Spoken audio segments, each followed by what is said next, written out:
қарындаш 20 теңге тұрады. 6 қарындаш неше теңге тұрады? Кестені қарайық. Есептің сұрағына жауап беру үшін 20-дан 6 рет алу керек. Сонда 120 теңге шығады. Жауабы 6 қарындаш 120 теңге тұрады.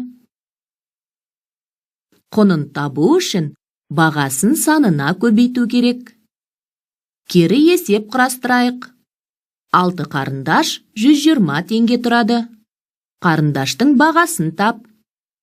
Құны мен саны белгілі болғанда бағасын қалай табамыз? Ол үшін 120-ны 6-ға бөлеміз. 20 шығады. Жауабы қарындаш 20 теңге тұрады. Бағасын табу үшін құнын санына бөлу керек. Берілген есепке кері есеп шығарайық. Қарындаш 20 теңге тұрады.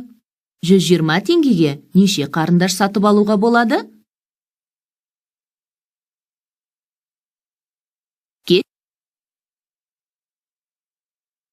Кестеге қарайық. Бағасы мен құны белгілі болса, санын қалай табуға болады? Ол үшін 120-ны 20-ға бөлеміз.